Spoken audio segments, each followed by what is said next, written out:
मध्य प्रदेश के समस्त रिटायरमेंट कर्मचारियों और पेंशनरों की आई बड़ी अपडेट। सभी रिटायरमेंट कर्मचारियों के लिए आई न्यू अपडेट। तो साथियों, आइए आप सभी को इस अपडेट का अध्ययन करवा देते हैं विस्तार से। उससे पहले अभी तक आपने हमारे YouTube चैनल को सब्सक्राइब नहीं किया तो हमारे YouTube चैनल मोर क्रिएटिव 53 के को सब्सक्राइब करके बेल आइकन को प्रेस करना ना भूलें, ताकि आप लोगों को ऐसे ही नए नए अपडेट मिलते रहें।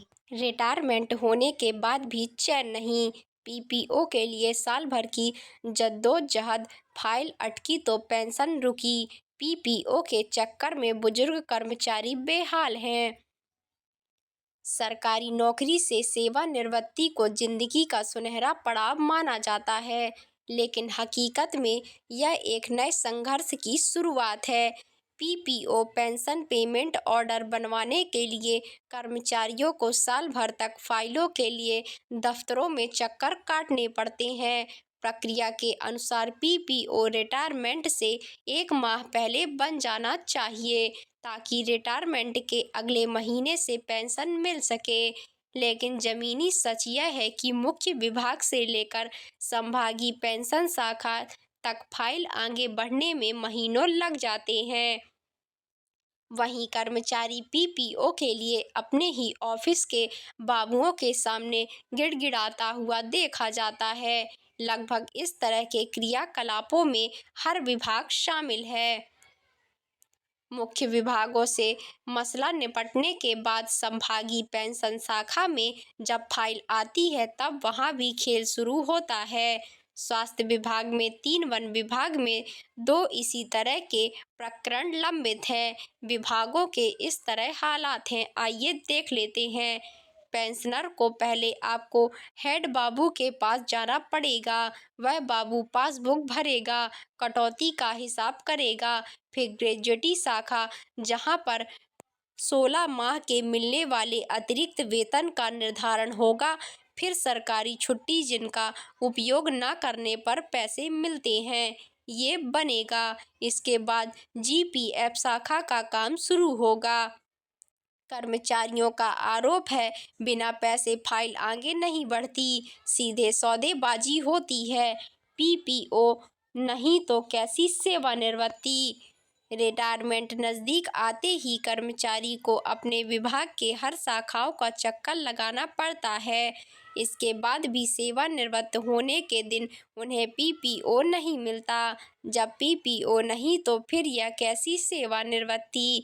इस तरह के सवाल सेवानिवृत्त कर्मचारियों द्वारा आए दिन पर दिन उठाए जा रहे हैं। आरोप है कि संस्था प्रमुख की लापरवाही और मनमानी के चलते इस तरह के हालात विगत कुछ वर्षों से निर्मित हुए हैं।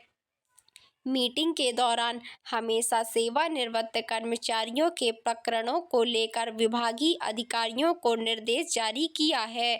अगर इसके बाद भी लापरवाही और मनमानी की जा रही है तो संबंधित कर्मचारी द्वारा शिकायत किए जाने के बाद जिम्मेदार के खिलाफ कार्रवाई की जाएगी। पेंशन के मामले को लेकर आगामी बैठक में विभागीय अधिकारियों से चर्चा भी करेंगे। इस तरह है नियम, आइए इसके नियम विस्तार पूर्वक जान लेते हैं। रिटायरमेंट से 12 माह पहले विभाग प्रमुख सेवा पुस्तिका व व्यक्तिगत जानकारी अपडेट करना। 6 माह पहले पेंशन शाखा पेंशन फॉर्म व नामांकन फॉर्म भरवाना। 4 माह पहले सभी शाखाएं जीपीएफ, ग्रेजुएटी लोन बकाया व क्लियरेंस रिपोर्ट तैयार करना। 2 माह पहले पेंशन शाखा सभी दस्तावेज संभागीय पेंशन कार्यालय को भेजना।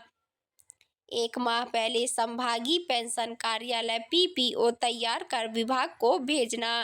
रिटायरमेंट के दिन विभाग पीपीओ कर्मचारी को सौंपना।